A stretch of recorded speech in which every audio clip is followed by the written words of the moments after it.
Olá, muito boa tarde para você que nos assiste. O Consulta ao Doutor já está no ar. Hoje com aquele nosso tradicional Tira Dúvidas sobre o direito, né? Nosso Tira Dúvidas jurídico aí de toda segunda-feira, no quadro Seu Direito.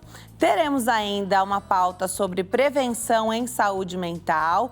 E para terminar, a gente fala das dicas de segurança nos condomínios. Aproveita a oportunidade para tirar suas dúvidas através do nosso WhatsApp. O telefone é 11 3337 5886. 3337 5886. Te espero em todas as nossas redes sociais. Nós estamos no Instagram, @TVHit, no Facebook é Hit TV Oficial e através do site www.hittv.com.br você assiste a programação ao vivo e em tempo real. Aproveite também para me seguir nas redes sociais. Você me encontra no @DeniseLuque no Instagram e no facebook.com/DeniseLuque. Perguntas sobre o programa de hoje e o mais legal é que por lá você sugere temas para as nossas próximas entrevistas também. Bora começar essa segunda-feira com aquele Tira Dúvidas tradicional da nossa segunda-feira no quadro Seu Direito. Agora, Seu Direito, com o advogado Leonardo Girundi. Doutor Leonardo Girundi, nosso advogado, já está aqui sentado, acomodado, para a gente passar esse bloco maravilhoso. Oh, Jesus, eu acho assim, de ar-condicionado é aquele negócio, a pessoa foi no céu, viu como que é agradável o clima, assim, replicou isso. Privilégio, e tá um calorão lá fora, né? A gente está vivendo dias bem quente. quentes aqui em São Paulo, então é muito bom ter você aqui. Naquele nosso tradicional Tira Dúvidas, contando o quê? Com a sua participação a partir de agora. Você já manda a sua pergunta, é aquela oportunidade de ouro para esclarecer, traduzir a questão que você não sabe aí sobre direito. Então, 11 3337 5886, já manda a sua pergunta através do nosso WhatsApp. Eu já tenho para começar duas ou três perguntinhas aqui, que a gente já vem preparado e sobre todos os temas, tá? Ai. Aquele de tudo que a gente gosta. Pedro mandou a primeira pergunta, doutor. Boa tarde. Minha irmã é adotada. Gostaria de saber se eu tenho mais direitos do que ela. Olha que interessante essa pergunta. Se eu te falar que eu acho que eu nunca recebi essa pergunta. Nunca recebi uma pergunta como essa. Primeira coisa é a gente pensar sobre adoção, um pouco sobre adoção, né? A adoção, apesar de ser uma coisa tradicional, que tem há muito tempo na nossa legislação, ela vem sofrendo alterações e mudanças. Por exemplo, no passado, a nossa legislação só permitia adotar quando a pessoa já tinha um filho. Ele não podia ser o primeiro filho adotivo, tinha que ter já um filho biológico, natural, e teria que ter mais de 65 anos. Então, a pessoa mais nova não podia adotar. Então, muitas coisas aconteceram nesse processo de alteração sobre o processo de adoção. E, por causa disso, muitas situações que nós vivemos na nossa cultura estão arraigadas no sentido de preconceito em relação à adoção, é por causa dessa legislação do passado, né? Então, a primeira coisa é isso, a adoção é lindo. Nós somos filhos por adoção. Né? Quem entende da Bíblia, lê um pouquinho da Bíblia, entende a alegria, o que é ser adoção, o que é ser um filho por adoção, né? E como está na Bíblia, todos os filhos têm os mesmos direitos. Então, a nossa Constituição de 88, parece que quem colocou lá na legislação conhecia um pouco da Bíblia também, porque colocou que todos são iguais perante a lei. Então, todos os filhos têm os mesmos direitos e os mesmos deveres. Por que eu falo dos deveres? Porque o filho também, em caso, por exemplo, da necessidade do pai, pode ser chamado a pagar pensão alimentícia. Quando o pai foi levado ali para uma clínica, no final da sua vida, em tempos difíceis financeiramente, todos os filhos têm que contribuir com a cota à parte, inclusive o filho por adoção. Então, de 88 para cá, filho é filho. Eu costumo brincar, Denise, que filho não tem culpa do pai que tem. Então, todo filho é igual. Filho, antigamente existiam termos que são considerados hoje pejorativos e não são ideais de ser citados. Vou citá-los aqui só para você aprender que você não deve falar. Mas filho fora do casamento, filho bastardo, filho adotivo, filho é filho. Independente de como ele veio, filho do primeiro casamento, filho é filho. E todos esses filhos têm os mesmos direitos e os mesmos deveres. Então, no seu caso, você não tem mais direitos da sua irmã por ela ser filha por adoção. E os dois têm esses direitos e deveres. E deveres exatamente iguais. Legal. A próxima pergunta é da Ivonete. Ela diz: olá, boa tarde. O meu filho viveu com uma mulher que já veio do outro relacionamento com um filho. Era uma união estável, ela Sim. disse, esse outro relacionamento. Meu filho separou dessa mulher, tendo com ela uma filha. Sim. Essa mulher ficou com a casa e o carro que foi comprado para o uso da família por causa de uma deficiência física minha, que sou mãe dele. E o meu filho ainda dá uma pensão a ela, a filha, né, de R$900. A guarda é compartilhada. Enquanto isso, ele mora de aluguel. Tudo está pela justiça. Eu não entendo, ela conta.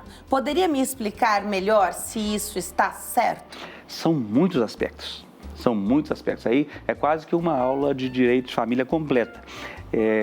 Isso aí é quase um semestre de aula para a gente explicar para os alunos.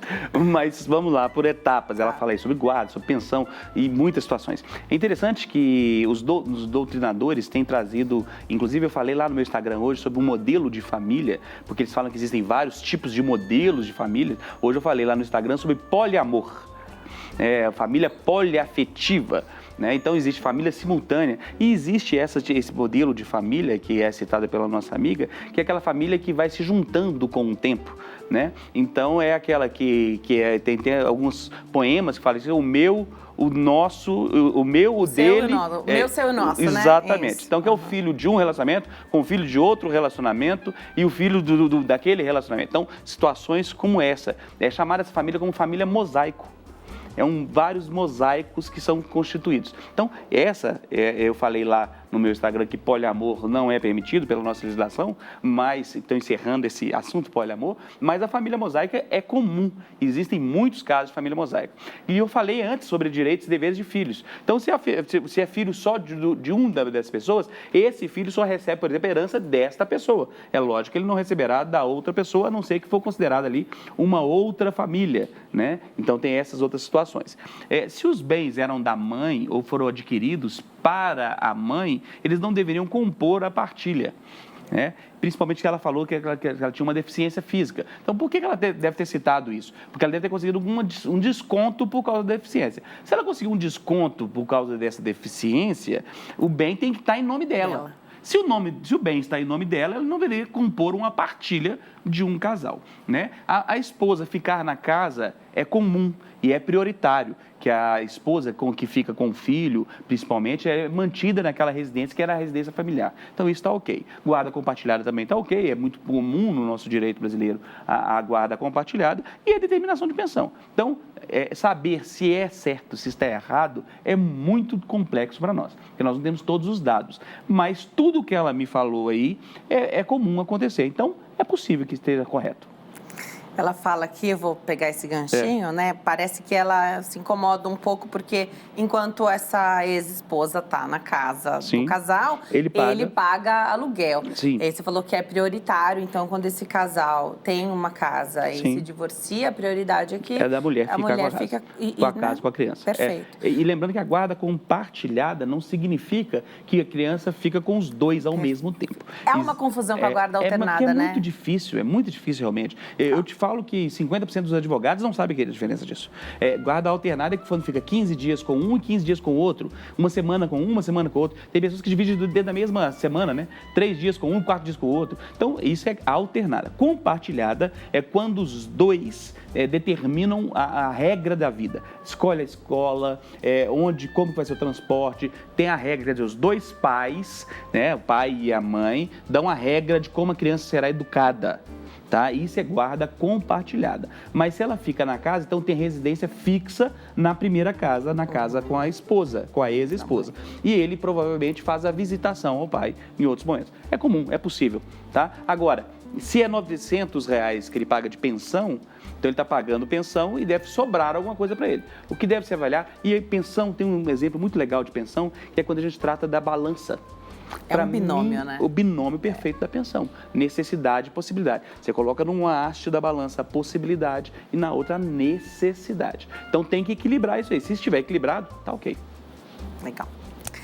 Tem perguntinha do público. Eu adoro apresentar o Consulta ao Doutor, porque eu sei que eu posso contar com os nossos telespectadores. Que coisa boa. Vamos lá, vamos lá. Mérito é seu também, viu, doutor? Nada. Bora para a primeira pergunta aí do WhatsApp de hoje. Olá, boa tarde. Moro com uma pessoa há 32 anos, uma relação muito tóxica e quero sair de casa. Como fica a minha situação? Não temos filhos juntos, só de outros relacionamentos. Obrigada pela sua pergunta, pela confiança no Consulta ao Doutor para dar esse relato. Lembrando que você pode sempre lançar mão disso, que a nossa telespectadora lançou, não precisa se identificar, não. Perfeito. Se é um relacionamento tóxico, a prioridade é cuidar de você, né? Não se preocupar com as demais situações, né? Existem pessoas que vivem em relacionamentos tóxicos por tanto tempo e quando percebem está muito tarde para tomar uma decisão, né? Então, a primeira coisa é preocupe com você em relação a isso. Busque sempre conselhos. Busque ali um conselho de um ancião, de uma pessoa de confiança, um pastor, um psicólogo, antes de tomar qualquer decisão. E não tome decisões nunca de cabeça quente. Primeiros pontos são esses. É sempre importante ter essa ideia. Depois disso, antigamente a gente ficava com medo de um abandono do lar, você lembra? Que a pessoa saía do lar e falava assim, nossa, vão falar que eu abandonei o lar. Não é aconselhável você sair de um lar simplesmente e não mover a ação judicial para isso, ou notificar, criar documentos para essa situação. Mas não tem mais o mesmo receio do passado. Antigamente o divórcio a gente tratava com a teoria da culpa. Né? Quer dizer, alguém tinha que ter culpa pelo divórcio. O divórcio moderno entende que todo mundo contribui de alguma forma, né? Alguém pode ter feito 95% de culpa, mas o outro acaba tendo ali 5%, 3%, 2%. É difícil numa relação de duas pessoas que somente um tenha todas a culpa do caos. Como também não é possível imaginar que um tenha todo o mérito da situação. Quer dizer, um homem sai para trabalhar e traz a receita, mas se ele não tivesse uma esposa dentro de casa, né, cuidando de tudo, ele não teria essa tranquilidade. Então, o homem ganha o dinheiro, mas o dinheiro é dos dois. É exatamente a mesma situação em relação à culpa. Então, o que aconselhamos? Que você mova a ação judicial pedindo ali a autorização para sair do lar e saia do lar o mais rápido possível. Busque um advogado, alguém para te auxiliar nessa situação. Não faça nada sozinha, mas cuide de você e das suas emoções. Aqui eu tenho uma outra situação que foi deixada como pergunta, que então, num processo de divórcio, onde esse ex-marido, né, proíbe a entrada, o apartamento é do casal. Sim. Aí o ex-marido proíbe, deve ter coisas ainda, de repente, a se retirar ali, né, ou itens pessoais, ou que combinaram de que o que vai ficar para um ou para outro, são muitas coisas, né? Então, um divórcio é sempre difícil. Não permite, é dos dois ainda, não foi feito nada, não vendeu, mas provavelmente irá. Sem autorização. Porque, então, ele tá morando lá, é óbvio, então, tá pagando todas as despesas mensais, né? Sim. Como fica essa situação? Vamos lá, são dois aspectos a serem considerados. Primeiro que existem várias situações do caso, por exemplo, de violência doméstica. Então, se existe violência doméstica nessa situação, existe ali uma proteção, por exemplo, advinda da Lei Maria da Penha, que aí existe um afastamento natural. Então, a pessoa muitas vezes é retirada forçosamente do imóvel. Então, muitas vezes acontece, por exemplo, um homem é obrigado a sair do imóvel. E como que acontece isso? Você denuncia com o seu advogado, conduz o processo e chega lá um oficial de justiça e tira a pessoa lá de dentro da casa. Fala assim, olha, você tem 5 minutos para juntar tudo para você sair. Então, é óbvio que a pessoa não tirou tudo dele, né? A situação, emocionalmente abalado, é muito complexo, é tenso, desgastante, então a pessoa não leva tudo. Então, cabe aos profissionais envolvidos facilitarem ao máximo esta entrega dos demais bens, porque as pessoas não podem nem conversar entre si. Então, que a medida não permite, não permite eles conversarem. Então, como que ele vai lá para buscar? Ela não tem que estar lá. Então, cabe ali os advogados a entrarem em contato um com o outro e depois, olha, quer ir lá buscar? Está à disposição, eu posso acompanhar, eu ponho alguém da minha equipe para acompanhar, abre a porta, tal. Essa é a primeira situação. Quando não existe isso, o imóvel é dos dois e os dois podem frequentar o imóvel, a não ser que seja determinado que um tenha a posse exclusiva do bem, que não é o comum. Então, nesse caso específico, se os dois têm a possibilidade de entrar, a qualquer momento, mesmo sem autorização, você poderia entrar, porque o imóvel é seu para buscar as suas coisas. Mas eu não aconselho que você faça isso. Porque, a partir deste momento, quando você entrar, tudo que sumir lá dentro, a culpa será sua. Ai, meu Deus. Então, você teria que provar que não pegou, ou que ele que pegou. Então, gera um estresse maior do que o benefício de entrar a qualquer momento. Então, eu entraria em contato através do advogado, faria uma negociação para chegar a esse meio termo. Que horas que eu posso? Eu quero tirar minhas coisas. Porque também não tem porquê você ficar visitando um imóvel que tem só outra pessoa. É muito comum as pessoas fazerem isso para tentar vigiar o que está acontecendo, né? Ah, eu quero ir lá. Quer dizer, você imagina, você divorciou, a pessoa tem um novo relacionamento, mora sozinha com essa nova pessoa, você vai lá sexta-feira à noite, sábado à noite para saber o que está acontecendo. Então é constrangedor, é chato. Então, nós temos que pensar que existem inúmeras pessoas e pessoas que agem de forma diferente, com intenções diferentes. Algumas intenções são nobres e boas, mas existem as más também. Então, isso tudo deve ser considerado. Então, para facilitar isso, entre em contato, documente, né? Tire foto, faça vídeo do que está tirando, para você evitar problemas e constrangimentos. Ótimo. Ótimas orientações. Bora para a próxima perguntinha que chegou através do nosso WhatsApp? Vamos lá. Obrigada a todos aí que participam. André, do Ceará. Boa tarde, tenho 44 anos e nunca contribuí com a Previdência. Posso começar agora? E com quantos anos eu poderia me aposentar? Começando a pagar agora com 44 anos. Obrigada, André. Ótima pergunta também, ótima pergunta. Pode começar a qualquer momento. Em qualquer momento você pode começar a contribuir, independente da sua idade. Lembrando que no seu caso específico, a mulher tem que ter 63 anos. É mulher, não é isso? Eu acho que é o André, mulher. não é homem. É homem. Então, é 65 anos para aposentar. Então, você tem 44 anos, faltam 19 anos. E existe um tempo mínimo de contribuição para que você se aposente também. Esse tempo mínimo são 15 anos. São 180 contribuições. Então, você começa a contribuir agora. Na hora que você atingir ali a idade de 65 anos, você vai ter o tempo mínimo de contribuição e poderá se aposentar. Lembrando que aí você fala assim, mas aí é injusto. Uma pessoa que contribui por mais tempo, outra por menos tempo, isso tudo é levado em consideração para o valor que você vai receber de aposentadoria. Tá? Então, isso tudo é levado em compensação ali. Aproveitar esse gancho da pergunta, muita gente pergunta, não posso pagar 10 anos para trás? Pode pagar. Pode pagar também. Aí aumenta o valor da sua aposentadoria. O problema é o seguinte, é avaliar se vale a pena, porque os juros é muito alto. Porque ali é a taxa Selic. Como se você tivesse atrasado essa taxa, né? Exatamente. Então, você vai confessar um débito, o valor é muito alto, e aí tem que avaliar se vale a pena. Você vai pagar um valor altíssimo e não vai receber tanto a mais. Então, aconselho que busque ali o extrato no INSS, em qualquer agência do INSS, para pegar um extrato de contribuição, fazer essa análise e buscar um profissional que possa analisar para você se vale a pena ou não essa contribuição atrasada. Próxima perguntinha, próxima participação do público. Boa tarde, gostaria de saber se é possível retirar dinheiro da poupança sem fazer inventário. Olha lá, nosso tema da semana passada. Aí, há 2 anos venho tentando e não consigo, venho tentando e não consigo. Não quero fazer inventário da casa, posso só fazer da poupança, mas não é inventário do imóvel, é da pessoa que faleceu, não é isso? Exatamente, a gente não faz inventário do bem. No inventário da pessoa, você descreve os bens. Tá. Né? Então, você não existe essa possibilidade de não querer fazer. O primeiro aspecto é esse. Você tem que fazer, todo mundo tem que fazer o inventário. É a única forma do bem passar de uma pessoa para outra. Talvez exista ali, e é importante você procurar um profissional que vai adequar a melhor solução para o seu problema. Às vezes, o seu problema, você está preocupado com outras coisas e está achando que não tem solução, e tem solução. Porque não é normal uma pessoa não querer fazer o inventário. Então, ela deve estar com medo de alguma coisa. Deve ter alguma situação ali, né? Então, às vezes, é possível ali ter solução em relação a isso. Em relação à poupança, também é possível você retirar o dinheiro sem fazer o inventário. Existe um limite legal que você pode mover uma ação para retirar o dinheiro do banco. Uma quantia emergencial para você resolver então, ali uma questão. Ou até o valor todo. Se eu não me engano, são 40, tem um número mínimo, 40 salários mínimos, tem um valor que você pode retirar, mover uma ação simplesmente de alvará, que é mover uma ação para retirada do valor. É possível, tem que avaliar se é o melhor caminho. E pode fazer, inclusive, as duas coisas ao mesmo tempo.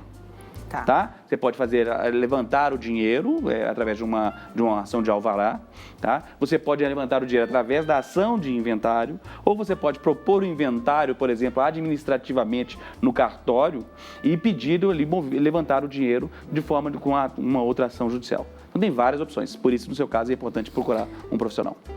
Levanta uma bandeira vermelha para quem... Hoje a gente tem os super idosos, né? Sim.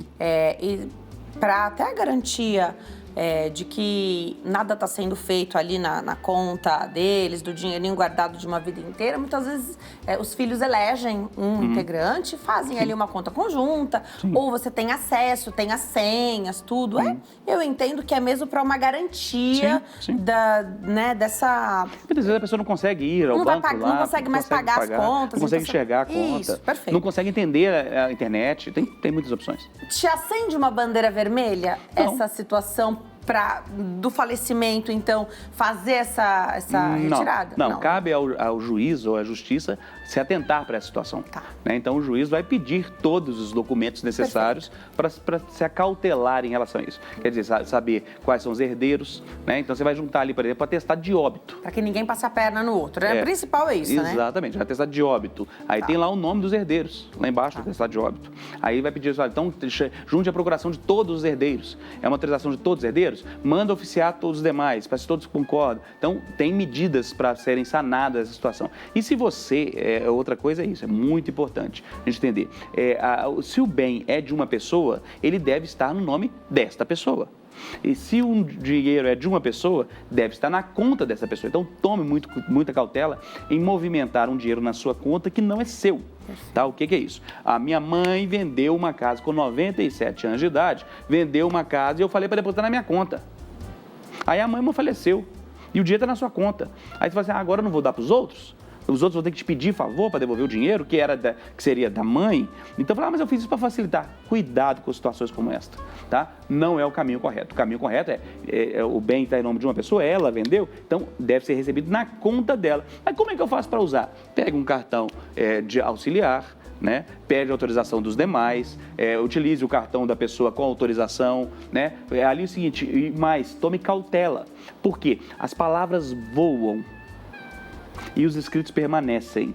Verba volet, script manet. O que significa isso? Às vezes o seu pai fala assim, olha, eu te dou a senha aqui, ó, vai lá, pode usar o dinheiro. Vai pegando o dinheiro para mim. Fala, pai, faz um vídeo aqui falando que você está fazendo isso.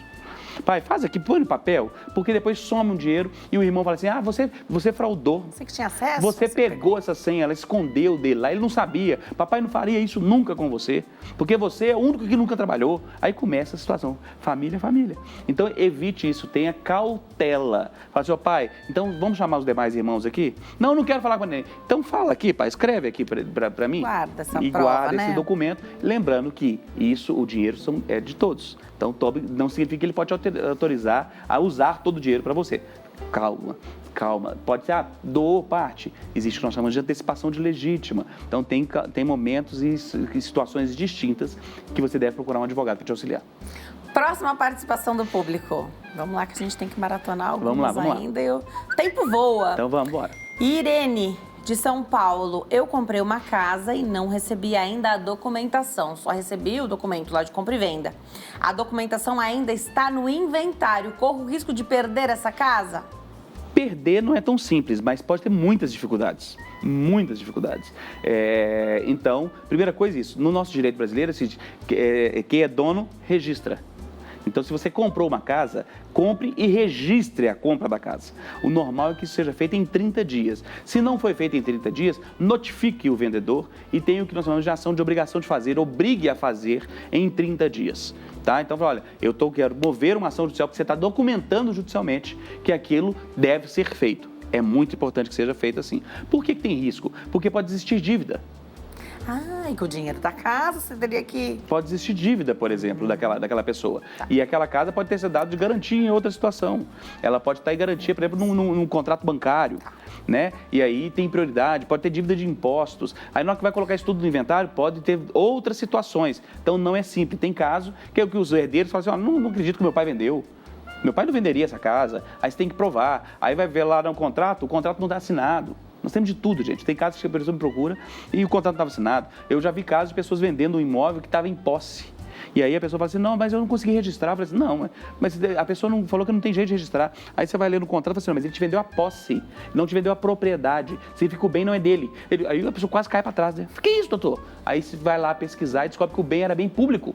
Era da prefeitura, era um bem municipal, quer dizer, não poderia ser vendido nunca. Então, tome cautela com essas situações. Não estou falando nada disso para você se apavorar. Calma. tem soluções. Então, primeiro, descubra como é que está a situação no inventário, entre em contato com os herdeiros, busque um profissional para te ajudar e peça autorização a esse juiz do inventário, às vezes já tirar do inventário e passar diretamente para você. Dá para acelerar, porque a gente sabe que inventário demora. Dá para acelerar, dá para acelerar. Tá. Tá? Então, se tá tudo certinho, daria para acelerar e logo Acelerar registrar. essa situação. Sobraram perguntas? Vamos guardar para semana que vem? Ah, que pena. Tá todo mundo assistindo a gente, vamos rapidinho nelas. Vamos lá, então vamos lá, vai. Vamos rapidinho. Vamos rapidinho para essas duas perguntas. Rosa de Mato Grosso, boa tarde. Gostaria de saber se minha sobrinha pode aposentar por deficiência. Ela não anda, não fala direito. Depende dos pais para tudo. Já tentaram aposentar, mas falaram que não pode porque o pai tem ganho alto. Aquela situação lá que o doutor já falou, né? Mas só o pai é o provedor da casa. A mãe não pode trabalhar porque cuida dela. Já está com 22 anos. Obrigada, Rosa. Existe um benefício no Brasil, que é o BPC, Benefício de Prestação Continuada, que é devido para aqueles que têm deficiência e não tem renda. E não é aposentadoria, não é aposentadoria. Né? É um benefício para quem não tem renda. No caso dela, tem renda, por isso que ela não conseguiu. Próxima pergunta. Vamos lá, vamos lá. Vamos lá, pergunta do público. Para encerrar, vai, uma pergunta e um sonho. Ilza, também do Mato Grosso. Boa tarde. Gostaria de saber se perco os meus direitos porque tive que sair da minha casa por ameaças verbais. Fiz um boletim de ocorrência, mas não representei agora. Sim. Ele falou que eu já perdi porque abandonei o lar, mas eu não tinha como ficar lá. Obrigada pela sua pergunta. Ótima pergunta. Falamos aqui, não existe isso mais. Principalmente no seu caso, que você fez o boletim de ocorrência. O boletim de ocorrência é ótimo por isso, gente. Importante, né? O que significa boletim de ocorrência? Você está documentando uma ocorrência, um fato que poderia ser, inclusive, criminoso. Então, você não perde nada por causa dessa situação, principalmente porque você saiu por causa da sua integridade física e emocional. Então, você não perde nada. Isso são ameaças. Você provavelmente já sofreu algumas ameaças psicológicas, permanece sofrendo as mesmas ameaças emocionais e psicológicas agora. Você não perde nada. Eu adoro te receber aqui, doutora. A gente conseguiu fazer todas essas perguntinhas. Que coisa boa, que coisa boa. Para participar é fácil. Durante o programa, então toda segunda-feira o doutor está por aqui, tem nosso quadro, Seu Direito, e aí você manda sua pergunta através do WhatsApp. Mas você pode seguir também o doutor, aproveitar e fazer as perguntas lá que ele traz para cá. @Leonardo Girundi. E o e-mail é seudireito@hittv.com.br. Sempre bom aprender com você, doutor, que traduz. É professor, né? Professor que traduz, facilita tudo pra gente. Que bom que a gente consegue atingir ali o povo ali para entender. Realmente o direito é bem complicado mesmo. Para nós é uma alegria. O direito é lindo, apesar de ser complicado, ele é lindo. E conte sempre comigo, eu tô aqui para servir vocês. E a gente fala aqui na emissora mesmo. Você tem uma dúvida jurídica? Vamos perguntar pro Girundi. Ele responde tudo, todas as áreas, ele ajuda a gente. Obrigada, viu? Privilégio, querida. O privilégio é nosso. A gente vai para o intervalo. No próximo bloco, como é que a gente faz prevenção em saúde mental? Já pensou nisso? No próximo bloco. Até já.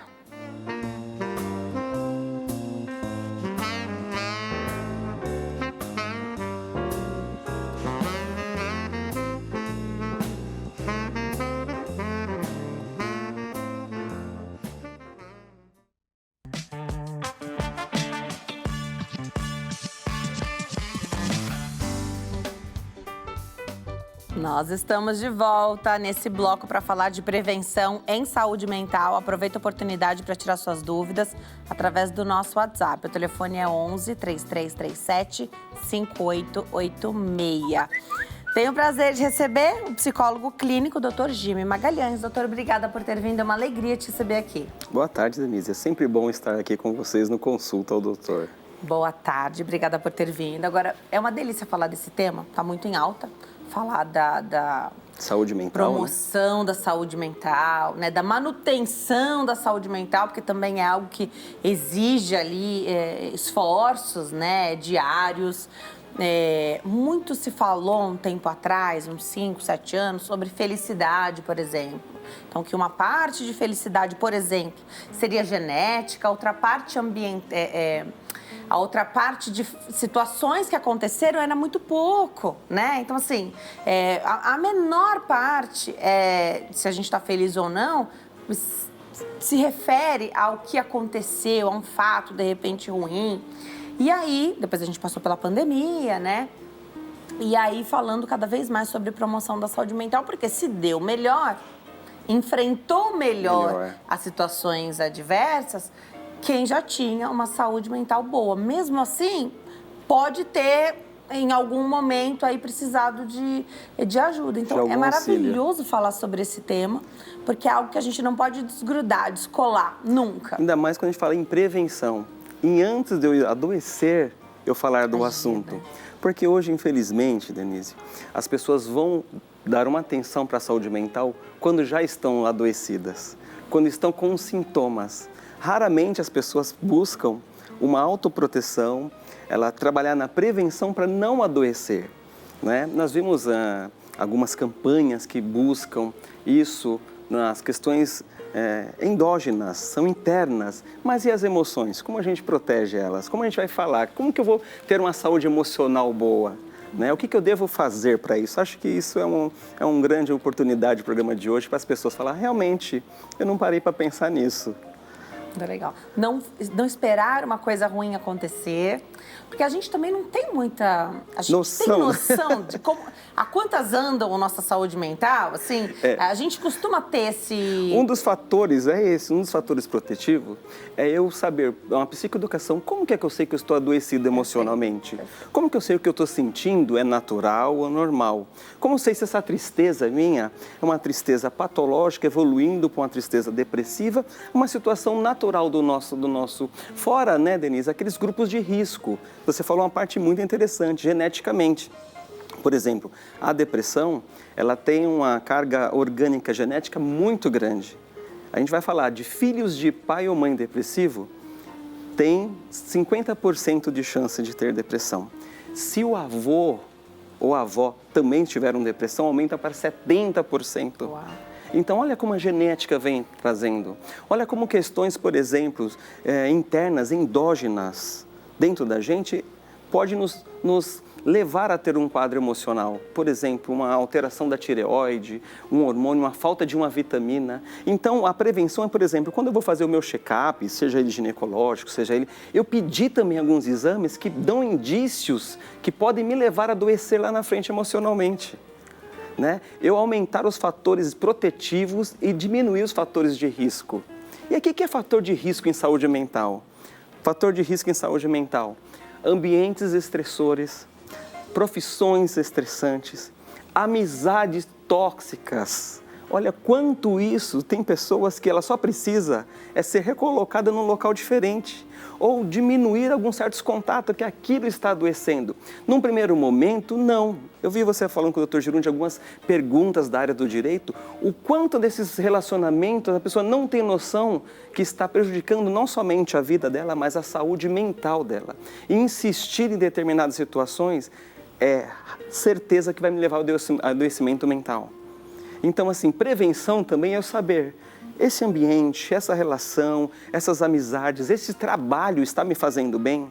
Será que isso não vai me adoecer a ponto de eu ser obrigado a tirar um afastamento, a ser cuidado por isso? Né? E quando a gente traz a noção de saúde da OMS, que é o bem-estar físico, psíquico, social, e aí em 92, se eu não me engano, ela traz o espiritual também. Então, quando tudo isso se harmoniza, nós temos saúde, nós temos prevenção. Um assunto que eu já vi você tratando com alguns especialistas, que às vezes é renegado, as pessoas não pensam muito bem, é o sono. Não dorme bem, é uma fatura de cartão de crédito para adoecer emocionalmente. Tanto que é muito raro uma pessoa que está sobre uns cuidados profissionais sobre saúde mental não está no tratamento medicamentoso para dormir. É muito raro. Por quê? A pessoa não dorme, não tem um alívio, não tem a recolocação, não consegue aquele descanso e vai acordando assim. Chega uma hora, Denise, que a gente explode. Chega uma hora que não dá. Então você fala, olha, eu vou dormir melhor, eu vou me alimentar melhor. Eu vou procurar fazer uma atividade física simples, ninguém está falando para você fazer uma academia, cada um tem o seu ritmo. Aliás, o nosso cérebro odeia coisas que assim, que a gente, eu vou fazer. O cérebro odeia, então assim, não chega pro cérebro falando assim, eu vou fazer 1 ano de academia, não, fala assim, eu vou fazer um dia. Ou dieta, começa com um pouquinho, não tenta fazer muito que não vai conseguir. A gente vai até empolgado, mas assim, não vai conseguir. Então, quando a gente fala assim, a gente tem que olhar para as nossas emoções, raramente a gente olha. Raramente a gente se pergunta, como que eu estou? O que eu estou sentindo? Será que eu consigo nomear o que eu estou sentindo? Será que isso que eu estou sentindo é normal ou não é? E uma das formas de se prevenir é buscar ajuda. Algum profissional consegue identificar se o que você está sentindo pode ser um sintoma de adoecimento emocional. O que é sintoma? A febre é uma doença? Não, a febre é um sintoma. Quando você está com febre, fala, opa, alguma coisa está acontecendo aqui. Sintoma, no grego, no original, é o que tomba junto. Tomba junto. Então, às vezes, eu estou perdendo sono, às vezes eu estou muito choroso porque eu estou muito sensível. Sabe, às vezes uma pessoa te dá um abraço e começa a chorar, uma amiga sua no trabalho, ou alguém na família. É um sinal, será que essa pessoa não está emocionalmente adoecendo? Porque assim, é muito fácil chegar e fazer um diagnóstico, como você traz aqui os profissionais, que te dá isso nitidamente. Olha, faz um exame de imagem, faz um exame de sangue, uma análise clínica, fala, você está com colesterol elevado. E as emoções, quais são os exames que a gente faz? Como que eu sei que eu estou adoecendo emocionalmente? Sendo que culturalmente a gente nega as nossas emoções. A gente não se permite sentir, não se permite falar sobre isso. Né? Isso, culturalmente, por exemplo, no meio dos homens, é tido como fraqueza. O homem não fala que está doente. A mulher, se ela está numa relação, numa casa, fala, você está com mimimi. Né? Ai, você já vem com esse chororô. Mas falar sobre saúde mental e prevenção é um dos melhores investimentos, porque só quem passa por um problema emocional ou tem um familiar ou um amigo sabe do que nós estamos falando. Muito legal. Eu tenho algumas perguntas. Tem muita gente que enxerga o copo meio cheio, outras enxergam o copo meio vazio. E isso é uma coisa que quase a gente já nasce vendo o mundo dessa forma. Tem gente que é mais positiva, tem gente que acaba enxergando tudo ali. Não, você pode contar uma coisa super legal pra pessoa falar, mas acho que isso aí não vai dar certo, não.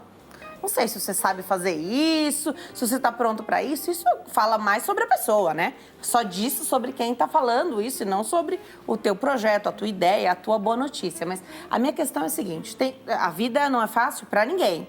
Todo mundo passa por momentos e situações e cada um de nós tem uma história. Algumas pessoas carregam essa história como um grande fardo. E são coisas que, infelizmente, a gente não consegue mudar. Outras pessoas têm histórias até parecidas, mas aí não tem como a gente mensurar o quanto de dor uma pessoa sofreu e o quanto de dor a outra pessoa passou, sentiu, né, ali com a história que pode até ser parecida aos olhos de um terceiro, mas vivem muito bem. Tem aquilo como dores, feridas, cicatrizes, mas seguem suas vidas e continuam tentando, ou enxergando, ou tentando enxergar o copo sempre meio cheio, né? Mas quantas coisas eu tenho, quanta coisa eu sou, quanto eu conquistei. Tem gente, minha pergunta, que já vem de fábrica com uma configuração de saúde mental que ajude a essa promoção, a essa prevenção, a essa percepção que me parece ser bem difícil de fazer, e outras pessoas que já vêm programadas assim, que precisam de mais esforço para conseguirem atingir ali um equilíbrio? Olha que pergunta interessante, né? Que um dos fatores de proteção que não depende da gente é o meio que nós vamos ser inseridos, onde nós vamos nascer. Então, a gente não escolhe a família que a gente vai nascer. E a criança, o meio, ela é uma esponjinha. Então, se a criança nasceu, se nós nascemos em uma família que consegue lidar com as suas dificuldades, quem tem um amparo emocional, né? O Winnicott vai dizer disso, o quanto que é importante a criança se sentir viva, presente naquela casa. E ele, inclusive, ele até escreve um livro que tudo começa em casa, tudo é ali, ali é sentido. Então, essa configuração de fábrica é de que forma que o meu filho, essa pessoa inserida, vê o mundo, de que forma que essa família lida com os problemas. Evidente que uma família que tem uma estrutura emocional melhor, os filhos, aquelas pessoas que estão à sua volta, vão saber a forma de lidar com os problemas diferenciado. Uma família que não tem uma estrutura emocional, que a partir dos primeiros problemas usam recursos como grito, desespero, é evidente que eu estou ensinando para aquela criança, enquanto adulto, a forma dela lidar com os problemas. Então, por isso que você falou um tema interessante, que é o linear de dor. Cada um sente de uma forma. Não existe uma forma única de sentir a dor, como também não existe uma forma única de ser feliz. O Freud vai dizer, cada um procura a sua forma de ser feliz, né? Então, a gente também, cada um sente a dor de uma forma. Tem pessoas que estão com dor de dente, está trabalhando, você nem percebe. E tem pessoa que com uma unha não consegue vir trabalhar. E aí eu falo, não, você é fraca, você é fraco. Não, não é. Cada um tem a sua sensação. Como também existe, por isso que é difícil trabalhar em prevenção em saúde mental, porque não existe um fator único que causa uma doença emocional. É multifatorial. Pode ser genético, endógeno, pode ser estressante local, pode ser a forma que a pessoa vê a vida. Então, analisar esse conjunto de coisas parece no primeiro momento ser difícil, mas por isso que um profissional consegue te ajudar a identificar. Então, por isso que tem pessoas que lidam melhor com as suas situações e tem pessoas que enxergam isso de uma forma tão pesada, de uma forma tão difícil, ó vida, ó céus, não vai dar certo, né? E você fazer um trabalho de reconstrução, de ressignificar, de dar ferramenta para essas pessoas começarem a acreditar em si, né? Começar a acreditar que é sim, é difícil, né? Existe texto dizendo, no mundo vocês vão ter dificuldade, vai ter aflição. Então isso é muito antigo, quer dizer, a vida não é fácil, a vida é difícil de se viver, mas vale a pena viver. Também tem a parte boa da vida, existe coisas que a gente pode ser feliz aqui sim, né? A gente não precisa ver tudo de um tamanho tão maior do que ele é. Mas uma das características das pessoas que estão adoecidas emocionalmente, Denise, é ver tudo muito ampliado. Tudo para ela é muito difícil, tudo para ela é catastrófico, é tudo cinza. E a gente, quando vai trabalhar com essas pessoas, a gente só tenta trocar esse óculos escuro por um óculos que ela consegue enxergar a cor da vida, as cores das situações, enxergar os problemas do tamanho que eles são. Você acha que as redes sociais atrapalham a manutenção e a promoção da saúde mental? Porque ninguém coloca. Você falou de momentos difíceis que qualquer pessoa possa ter em casa. E vou dar o exemplo aqui da maternidade. Quem compartilha a maternidade, né? É difícil.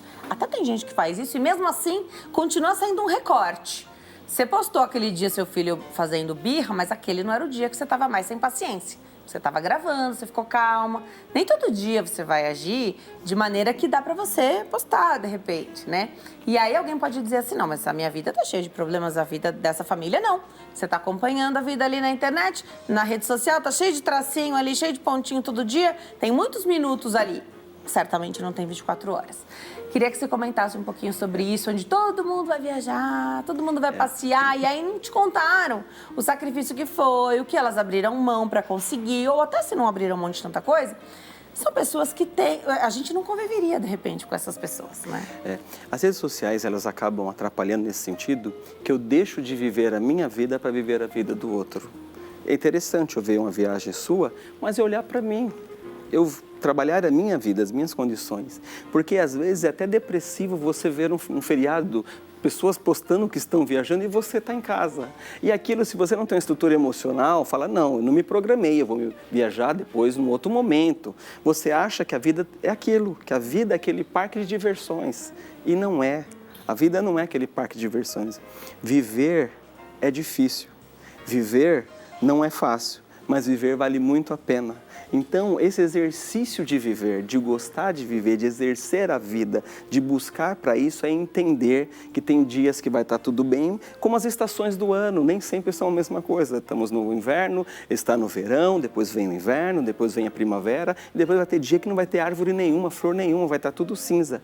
Mas é só um processo, é um período. Quando a gente entende os períodos da nossa vida, isso fica muito mais fácil para a gente lidar com os nossos problemas. Uma dos fatores também parece até estranho, como prevenção, é você não fugir dos problemas. Você aprender a lidar com os problemas. Quando eu não fujo dos problemas, eu aprendo a lidar, que eu vou amadurecendo. E aí, como é interessante e necessário que nós amadureçamos. Porque tem muitas pessoas de 30, 40, 50 anos que emocionalmente estão na infância, que quando se depara com problema do que for, ele se desespera. Quando é demitido de um emprego, quando termina um relacionamento, quando uma questão política acontece, essa pessoa entra em desespero emocional profundamente. Por quê? Que não está amadurecido. Crescer dói. Por isso que a gente cresce dormindo. Legal. Vale a pena investir em hobbies? Vale a pena fazer algumas práticas aí de atividade? Você falou da fé, né? Atividade física e de repente Muito vale a encontrar o que pena. você gosta. Porque você perguntar, vocês devem perguntar isso bastante em consultório, né? Mas o que você gosta de fazer? E não vale responder, eu sempre falo isso, não vale responder que você gosta de cuidar da sua família, ficar com seu filho. Não pode, tem que ser uma coisa só por você. As pessoas não sabem responder, doutor. As pessoas não dão prioridade para elas. É muito comum no consultório, por exemplo, eu perguntava, estou te atendendo, você me fala da sua vida, da sua rotina, e você tem filho e tal, e você faz tanta coisa, e você acaba falando, olha, eu cuido tal. Aí eu falo assim, e quem cuida da Denise? Tem pessoas que, olha, começa... Naquele momento, foi um momento que eu acessei, que aquela pessoa nunca tinha percebido, quem cuida de mim? Eu devo cuidar de mim primeiro, não é narcisismo, não é egoísmo, é o autocuidado. As pessoas confundem, têm medo de se priorizar, achando que vai ser titulado como egocêntrica, narcisista. Não, é muito diferente. Eu cuido de mim, depois eu cuido de você. Se eu estou bem, eu cuido de você, né? Essa é a intenção. Eu amo o próximo como a mim mesmo, como a ti mesmo. Então, o modelo que eu vou te chamar é o modelo que eu me amo. Quem não se ama não consegue amar o outro. Então, primeiro eu tenho que me amar, primeiro eu tenho que fazer o autocuidado, primeiro eu tenho que olhar para mim, gostar, um hobby, fazer o que você gosta, se dedicar, ir lá. Não importa o que vão achar, se faz sentido para você. Eu conheci um senhor com quase 80 anos, em Extrema, que ele pula de paraquedas.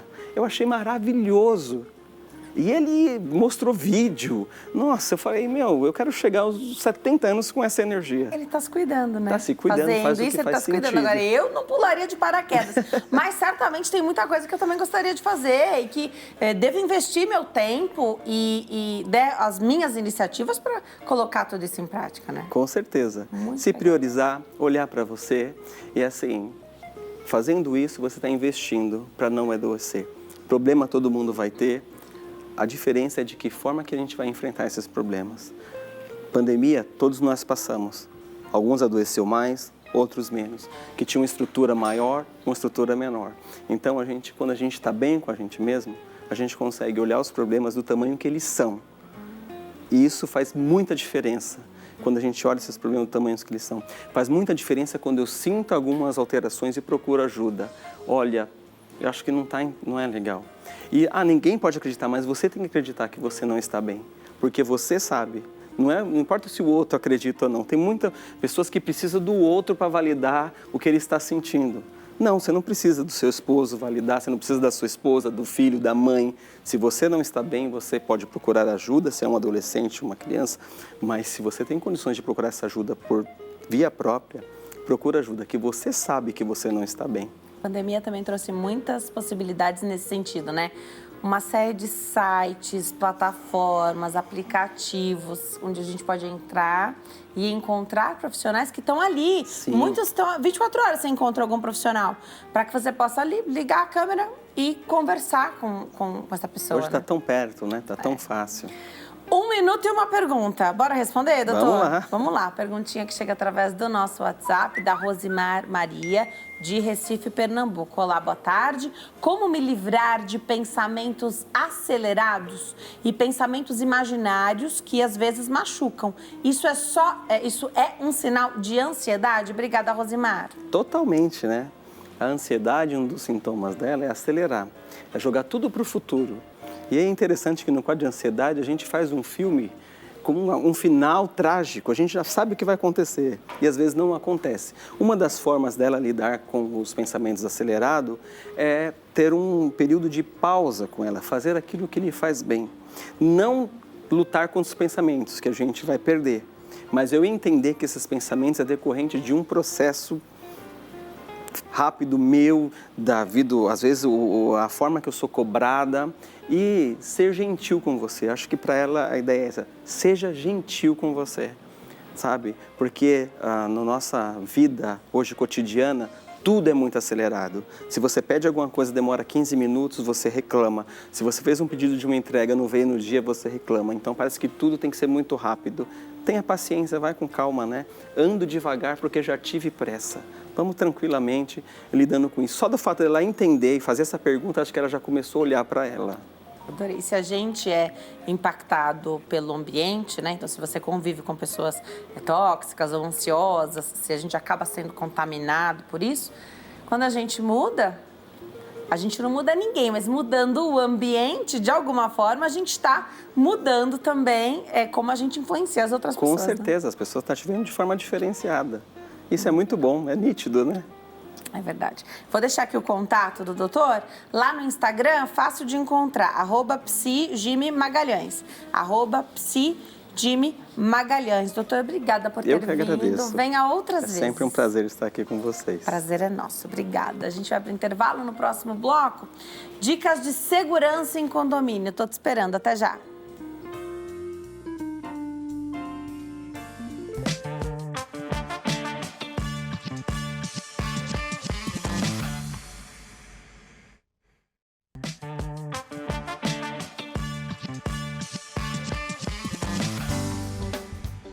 Agora a gente dá o pontapé inicial no nosso último bate-papo do dia para receber dicas de segurança em condomínio. Nosso convidado é Nilson Lopes de Góes, consultor de segurança condominial. Nilson, obrigada por ter vindo. Uma alegria te receber aqui. Denise, eu que agradeço a oportunidade de estarmos batendo esse papo, de conversar com o seu público, esclarecer e passar algumas dicas de segurança tão importante, né? Hoje a gente tem muitos recursos, né, Nilson? Sim. Câmeras para todos os lados, plataformas para você guardar essas imagens e tudo que rege de lei também, para que esses dados possam ficar, enfim, protegidos, ali, bem determinados e acomodados, cada coisa no seu lugar. Mas dá para dizer que segurança é uma sensação? A gente se sente ou não seguros em determinado lugar? Denise, gerir a segurança de um condomínio, apesar de parecer fácil, não é. E não é porque envolve alguns aspectos que vai além da tecnologia, além dos sistemas de segurança condominial. Como, por exemplo, as questões que tratam do relacionamento interpessoal, questões de funcionário, de portaria.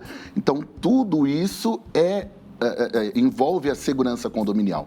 Então, quando a gente fala em segurança condominial, a gente não fala apenas de sistemas, né? E para que tudo isso funcione, há que se ter a colaboração de todos os elementos que compõem esse sistema de segurança condominial, né?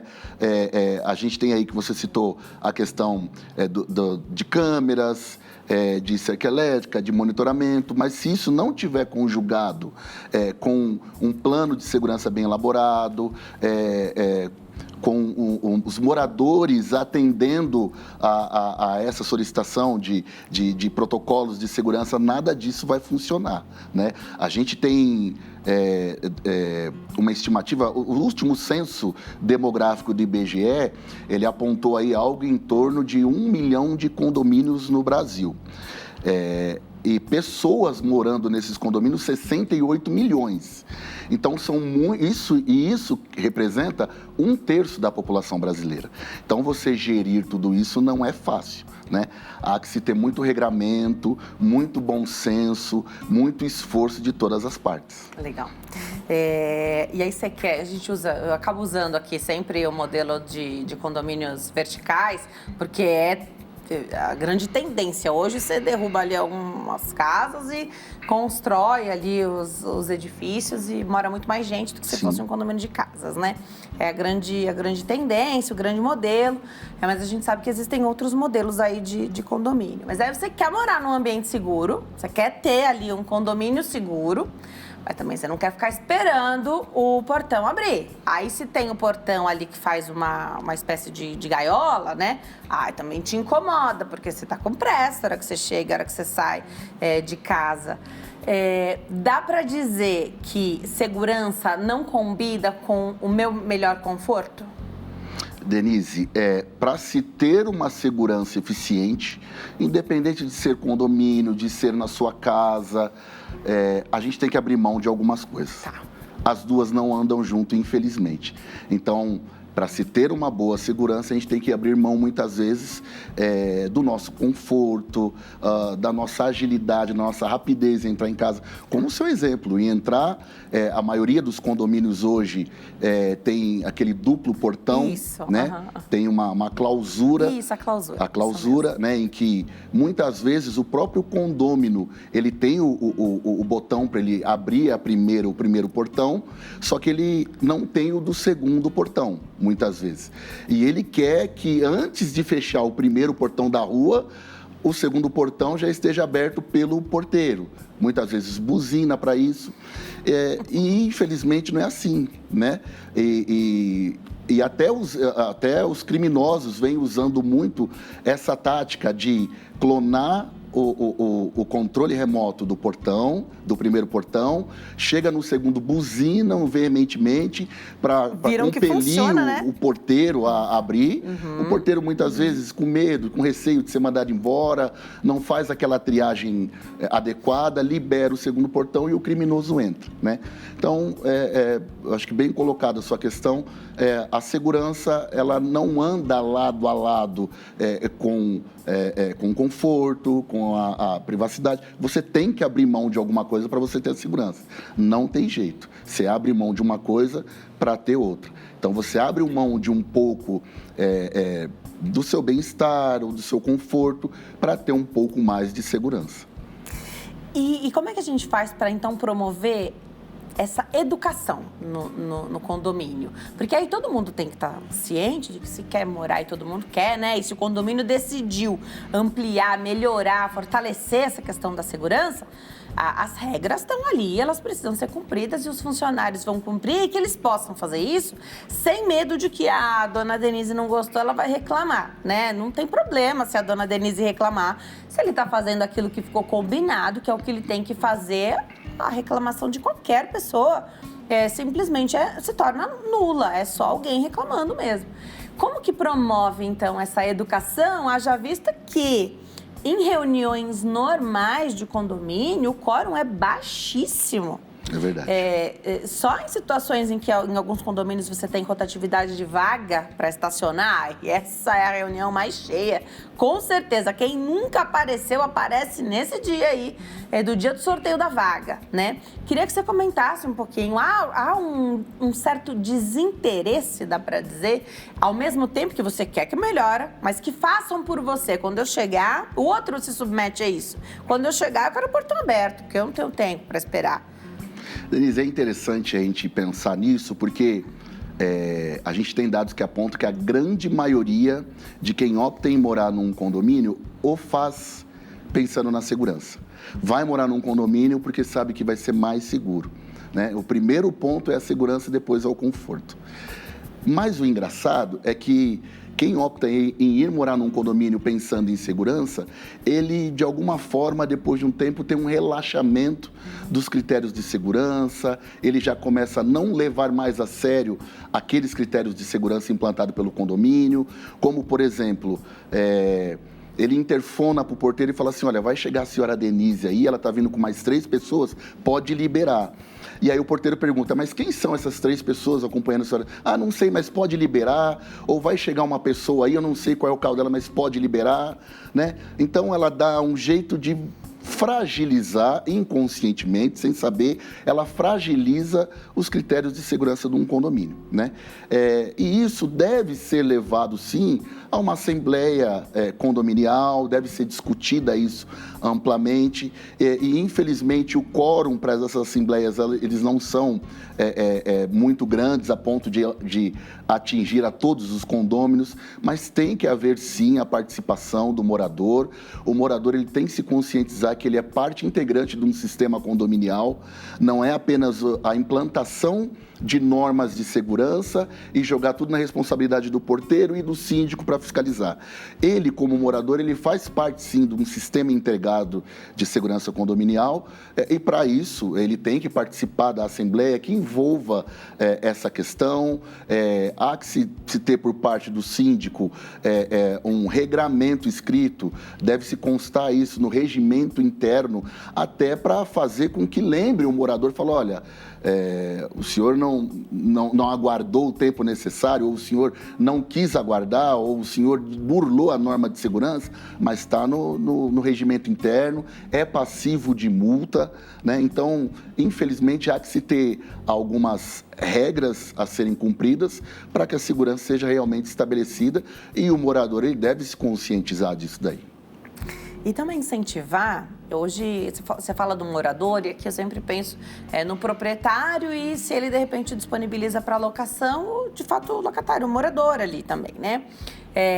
Que se incentive a saída nas reuniões, né? A gente sabe que muitas das questões ali de voto e tal, o proprietário é quem tem direito de participar. Sim. Mas quem mora tem que saber também, aliás, para o estímulo de repente, o próprio proprietário convidar a pessoa para participar dessa reunião, isso valoriza o imóvel também, né? Então, você está alugando ali a tua unidade num condomínio que tem reforçado as medidas de segurança, né? Então, isso acho que colabora e traz o melhor benefício ali para todas as partes. Sim. Tem acontecido hoje uma transição do modelo tradicional ali de portaria, com pessoas fazendo isso, para um modelo digital. Sim. Com alguma resistência de algumas pessoas. Será que é tão seguro? Porque o porteiro já me conhece, então, né, muitos são de terceirizada, outros ainda são funcionários do próprio condomínio, né? Exato. Existem alguns modelos aí.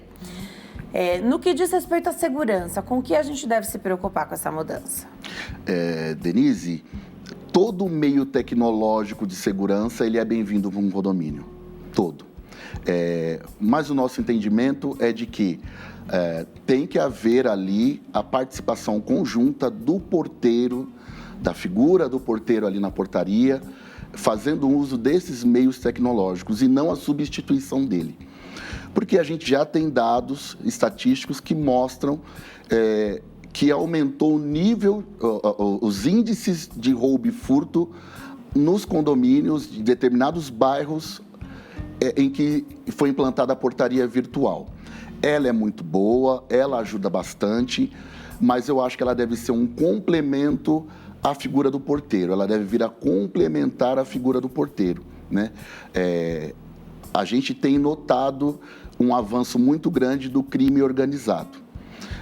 E quando a gente fala em crimes patrimoniais envolvendo o condomínio, a área condominial, a gente não está falando de um crime de oportunidade, como o furto de um celular, que a gente está parado na esquina e vem um rapaz e leva embora. Não. Esse é um crime estudado, meticulosamente estudado. Eles acabam cooptando pessoas suscetíveis dentro do condomínio a colaborarem. Então, quanto mais você puder dificultar isso, melhor. A gente sabe que hoje em dia os policiais que atendem na rua, os policiais militares, estão com câmera, né, nos uniformes e nem isso é o suficiente para inibir a criminalidade. Isso porque o policial está fardado, está com uma arma e mesmo assim ainda há um avanço contra o policial. Imagina um condomínio em que o morador, em que o criminoso sabe que só tem uma câmera ali. O tempo de resposta é mais demorado. O tempo de resposta é maior quando há ali um porteiro preparado, bem treinado para atuar em qualquer condição. Então, a gente acha interessante a implantação desse tipo de sistema de segurança condominial em conjunto com o porteiro. Isso pode e tende a dar muito certo. Vale como dica que cada um entenda que não é interessante ficar falando como funciona o condomínio que a gente vive? Quer informação? Mas não, só falei para um amigo meu. Mas o teu amigo tem amigos e você não conhece os amigos do teu amigo. Isso vale não só para a segurança condominial, mas para a nossa própria vida. O que a gente tem mais visto hoje em dia é a exposição da vida pessoal nas redes sociais, né? Hoje em dia, as pessoas sentam num restaurante, faz o check-in da localização onde está sentado, e os criminosos que acompanham ali sabem, em loco, ao vivo, aonde é que está aquela pessoa naquele momento, né? Então, assim, isso não é bom, nem para a vida pessoal, nem para a segurança condominial, isso não é legal, né? Então, a gente aconselha quanto maior a discrição, melhor. Não só nas redes sociais, mas no convívio dentro do condomínio. A gente nunca sabe com quem a gente está lidando. Então, muitas vezes a gente acha que aquela pessoa a gente pode confiar, que pode falar tudo da nossa vida, que a gente pode viajar e deixar a chave extra do nosso apartamento com aquela pessoa para ir de vez em quando molhar a plantinha, para dar uma olhada, mas nem sempre isso é a melhor saída, porque expor a nossa vida assim, ainda mais em ambiente condominial, não é fácil, né? Então, a gente recomenda que quanto mais cautela, melhor. Hoje existe muito cada um por si, né? Então, você não sabe quem é teu vizinho, quantas pessoas moram ali, né? Você não conhece as pessoas simplesmente. E conhecer não traria uma certa proteção? Porque imagina, se um dia alguém que me conhece me encontra acompanhado de alguém, a Denise não tá, né? Se não é o marido dela, se não é o filho dela, né? Então, de repente, me conhecendo até pelo meu semblante, a pessoa saberia que tem algo esquisito. Exato. Você não sabe o quê. Na pior das hipóteses, está tudo certo e resolveu, né? Mas se for alguma coisa, essa pessoa podia me ajudar a salvar, né? Denise, eu chego a pensar que quando acabou a pandemia, eu imaginei que nós sairíamos dela um pouco mais reforçado do ponto de vista das relações interpessoais. Positivo, né? Mais positivo. A gente não aconteceu isso. Mas, infelizmente, não é isso que vem acontecendo, que a gente tem percebido, né? O convívio harmonioso dentro de um condomínio deveria ser a melhor das opções, né? Deveria ser o carro-chefe do dia a dia. Mas, infelizmente, não é isso que acontece. A gente até tem um ou outro contato maior com o vizinho ou com o porteiro por passar e cumprimentá-lo, mas ainda não é aquela relação fortalecida. Muitos condomínios hoje em dia estimulam para que isso aconteça, promover nos finais de semana algum encontro, algum café da manhã, de sábado de manhã, de domingo de manhã, algum encontro literário, promovem realmente algumas festas justamente para agregar os seus moradores, para que eles interajam, e esse é o melhor dos cenários, mas nem sempre isso ocorre em todos os condomínios, nem sempre isso é possível, as pessoas, cada uma fechada no seu mundinho, na correria do dia a dia, muitas vezes até a vida da pessoa não propicia isso, sai de manhã para trabalhar, trabalha o dia inteiro, depois do trabalho já vai para a faculdade, volta à tarde, ou aquela pessoa que trabalha o dia inteiro, sabe? Então, a vida cotidiana muitas vezes não permite isso, mas sabe aquele modo de viver interiorano, daquela cercania lá no fundão, onde um vizinho conhece o outro, onde se conhece as pessoas pelo nome, isso seria interessante. A gente muitas vezes pensa isso como uma falácia, como algo muito difícil de acontecer no século XXI, né, na nossa vida atual, cotidiana, mas seria o melhor dos mundos. E como não há isso, a gente tem que tentar adaptar da melhor forma, né? A gente tem que trazer um ambiente mais harmonioso, na medida do possível a gente tem que dar aquele toque pro coleguinha, falar, olha, eu encontrei ali na lixeira do prédio uma embalagem que você deve ter recebido aí do entregador, ali consta todos os seus dados pessoais. Ali está o seu nome completo, o seu CPF, seu telefone. Então, quando você for descartar isso, pica isso daí, corta, queima isso daí e não jogue isso fora, porque os criminosos utilizam isso para fins meticulosos, para fazer empréstimos, para ligar para a própria casa da pessoa, se passando por alguém do banco, para colher mais informações, né? Então, se a gente não tem o melhor dos mundos, o ideal seria que a gente tentasse chegar perto disso.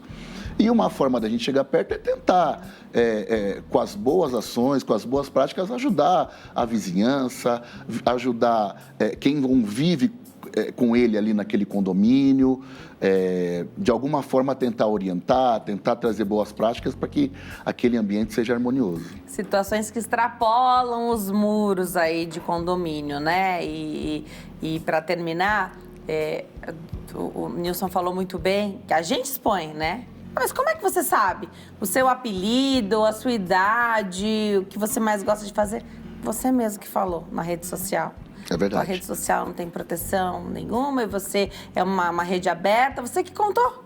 Para quem quisesse ver. Infelizmente, né? é isso aí que vem ocorrendo hoje em dia. Então tá além, né? Segurança para pensar além dos muros aí de condomínio. Você volta, Nilson, Claro, por favor. Venha com o maior mais prazer. vezes pra gente lembrar, porque a segurança é algo que a gente também...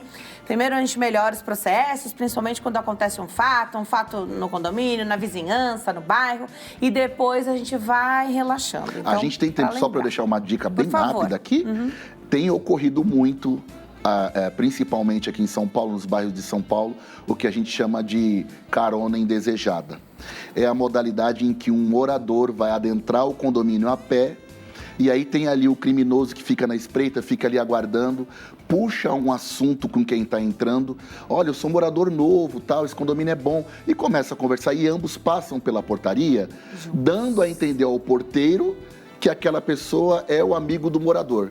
E uma vez dentro do condomínio, ele vai e comete furtos, roubo. Então, vamos se atentar com relação à entrada no condomínio. Se tiver alguém, procure identificar quem é, ou passe, mostre para o porteiro que não é seu amigo, que você não o conhece. Então, vamos se atentar para as questões de segurança. Muito legal. O Instagram, Cursos Commander, tem o WhatsApp que é 11 98410 5324 e o site commandercurso.com.br.